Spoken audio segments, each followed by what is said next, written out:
Hello and a big welcome to my YouTube channel where we talk about life in the diaspora, life abroad.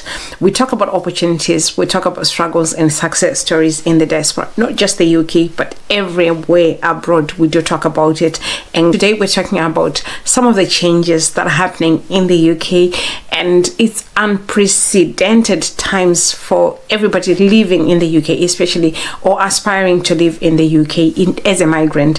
This is something that we never thought we would see, and it's 2025, and in this video we're going to be talking about some of these changes, who it affects and how it affects us, and what are some of the things that we really can do to prepare for this, to really find our feet, to really clear the mist ahead of us, because these changes are here and they're here to stay. So guys, let's get right into it. So earlier this week on Monday, the UK government announced the white paper policy, and most of you have been asking, what's this policy? I've done a video where I was speculating, where I was forecasting just before this was implemented, and true to what I said, it came about on Monday. And so most of you have really been asking and are still asking, so I'm just going to give you a quick, clear, simple terms, simple explanation of what this is.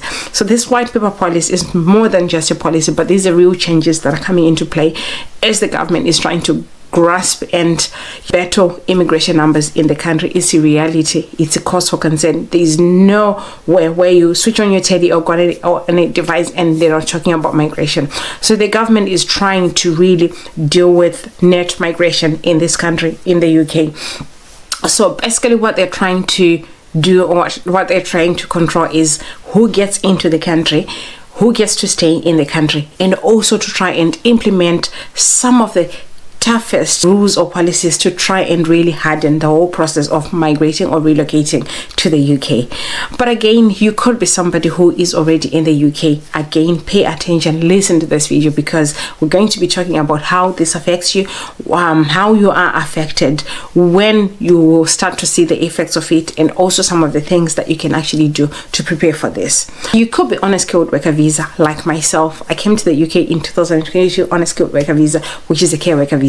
This is of interest and this really does affect me. So if you're in the same boat as me, do stay tuned and watch until the end, as we are going to go through how it affects us and what we can do to prepare. You could be again on a spouse visa, you could be again on a family visa, or you could be on a graduate visa, on a student visa. This again is for you. Or you could be somebody who is about to apply for the indefinite leave to remain. We're also going to touch on how this affects you and how best you can prepare for this. Part and parcel of what I'm going to talk about are 5 changes that are already coming into play. Some of them have already been in play, but you need to be wary of, because these were the main focus areas for this white paper policy. First and foremost is the salary threshold increase. This was implemented in April, which is last month, and it's in effect already. And how this affects you is the fact that they've increased actually the salary threshold for sponsorship. So you could be a visa holder and you're wanting to switch to another visa or to another company or another organization. You have to bear in mind that your sponsor or whatever job offer that you're getting meets the salary threshold, and at the moment the salary threshold is sitting on £25,000 per year. So this is something that you have to look at as you're applying for switches. I'm always encouraging people to apply for switch. Join the NHS, join the council, and join other amazing organizations where career progression is in sight, where you can see yourself progress into something that's meaningful, that's for you, that can see your career taking the next leap. So one of the things you need to bear in mind as you're switching, as you're looking for these opportunities, is the fact that that new role, for you to be eligible to get a visa, it has to meet the salary threshold of £25,000 per year. The second rule, or the second change that's coming into effect, is the fact that changes to family visas. If you're to sponsor a spouse or to sponsor a dependent on a visa, you could be a British citizen, you could be somebody with citizenship or indefinite leave to remain, and you want to sponsor a spouse or a partner. Definitely one of the things is the fact that you need to meet a salary threshold of a minimum of £29,000. So you have to be in mind before applying, or as you're preparing, that your salary threshold is eligible for you to sponsor somebody on your visa. It's one of the things that they are hammering on as well, just as a way of trying to lessen probably the burden on the taxpayer, public funds, things like that, which we're not going to go in this video, but what we shall be talking on this platform is everybody is trying really so hard to understand how the whole system works and the trajectory in which the government wants to take everything. The fourth implementation, the third implementation that we want to talk about is the graduate visa route. Now, this affects mostly if there are countries that are well known for really relocating to their country on student visas. Nigerians, Pakistanians, and other nationalities are quite big on this, just the same way as my country people are known for really being in the healthcare sector, care visa. We are one of those top countries that came on a care visa. But if you came as a student and you've graduated, you have to bear in mind that there are some changes that are coming. They are trying by all means to move away from the graduate visa route, whereby if you finish your degree, then you are allowed a grace period of 2 years where you can live and stay in this country even without a job offer. So now here are some of the things that you can actually do. This is a sign, or this is a cue to say, as soon as by the time that you graduate, please make sure you have already found a company that's ready to sponsor you, or you've got a plan to move onto a more stable visa, or even more so a skilled worker visa, because I don't see this graduate visa route staying with the way they want to do away with as much burden as much in terms of numbers. Then definitely this could be affected. This could see an end to the graduate visa route. The fourth thing I want to talk about is tough settlement routes. One of the things that attracted me to the country was the fact that straight away I knew as soon as I would have reached 5 years in the country, I'm eligible for indefinite leave to remain. What does that mean? What that meant was at least flexibility, access to certain benefits, not all, but certain benefits, and also transitioning into a pathway that leads me to having citizenship, a British passport, and things like that. But this is about to change, and one of the things that we're talking about is the fact that they would want to increase the number of years from 5-year route to a 10-year route. Now you have to bear in mind this. If you're wanting to relocate or you're already on a pathway, then you have to know that if this is changing, what is it that I need to do? What is it that I also have to prepare? It's very important that you really know what you need to know as far as this is concerned. And part and parcel again is the fact that how can you prepare for this route? What are some of the things? I will just give you a quick rundown of some of the ways in which you can prepare. Part and parcel of that is keep tabs on your documentation, be it your pay slips, your tenants agreements, your proof of address documents, and everything, your tax returns and things like that. You have to keep on top of all these things, have these documents well put away, well filed, well stored, because all this documentation do really matter when it comes to time for you to apply. Also, part and parcel of the things that you need to bear in mind is your travel history, how long you stay outside the country. I know it says you can stay outside the country for about 180 days, but these are unprecedented times. These are changing times. Everything is changing. So make sure you're not staying longer than you need to stay in the country, because this could affect your future applications. And again, disclaimer, I'm not saying this has come to effect, but these are some of the things that were talked about in the white paper policy that was announced by the government.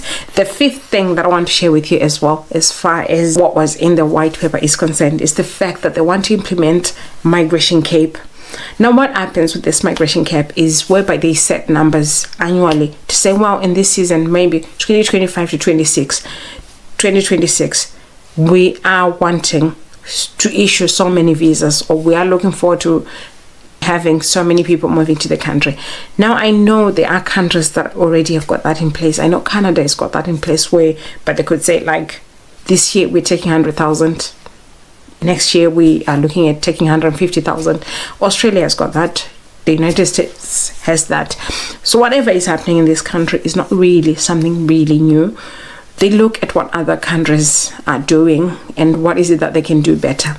And I know part and parcel of why we've seen so many numbers, especially my country people, I love them, was the fact that really this has been more of an open policy. A lot of people came. This was one of the easiest routes to really come with requirements, minimum, and it was so attractive. No wonder why people really came to the country in their numbers on a skilled worker visa. But this could be coming to an end as they want to implement the migration cape and to actually start focusing on high skilled workers, English speaking workers. Your English proficiency have to be so good. I know of countries like Canada, Australia, they are quite strict when it comes to English proficiency.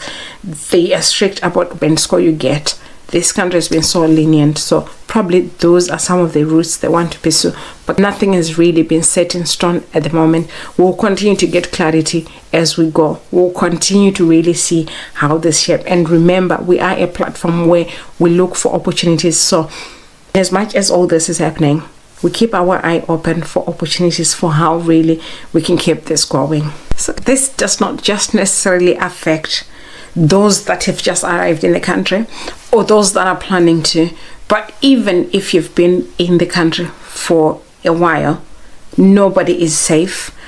Anything could happen. Nothing is guaranteed. And I do remember one of the quotes from the Prime Minister in his speech. He quoted that really citizenship or indefinite leave to remain in this country is not a privilege, but it's something that is earned. Remember, it's earned. Something that you can earn can change. The criteria can change.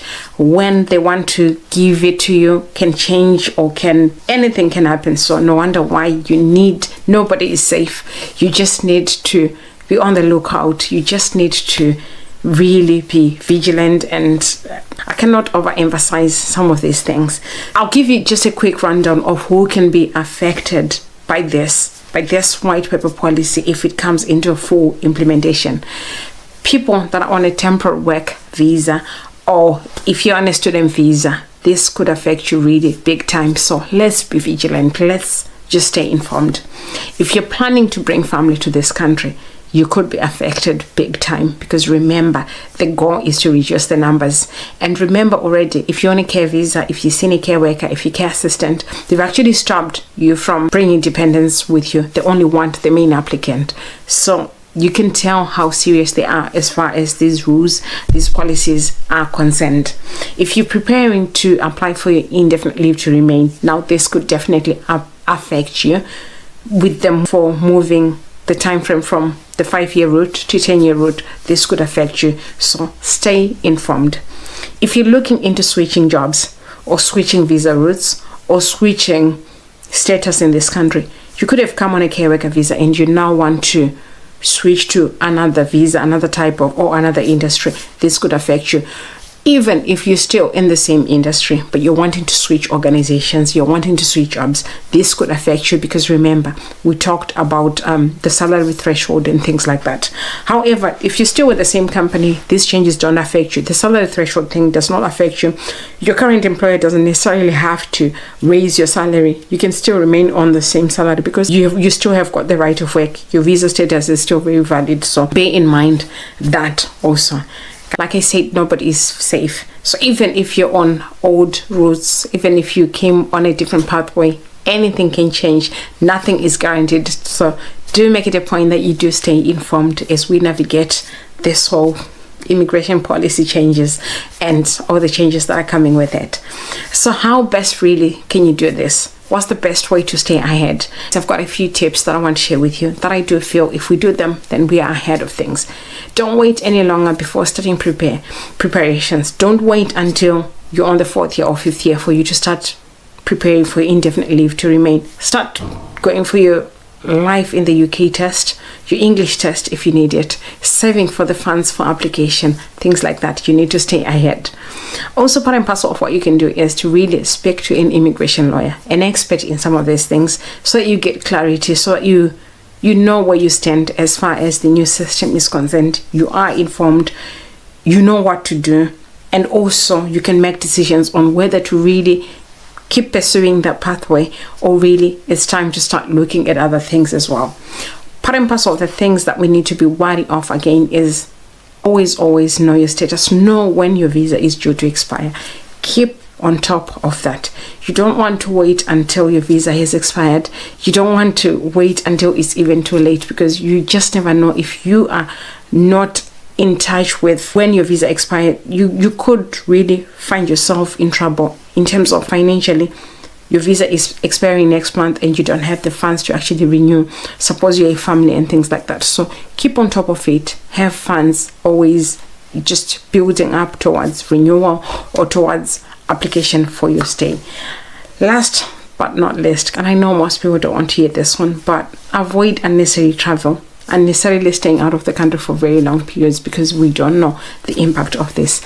As I conclude, be on the lookout for changes, what's going on, stay informed, and there's no better way of doing that than staying on this channel. So if you haven't subscribed to this channel, please do subscribe, and also drop us a comment, share with us where you are at, what you think about all these changes, and some of the things that you are doing or what your experience is as far as the whole process is concerned. We would love to hear from you, and also do share these videos with whoever you think could benefit from the information that we share.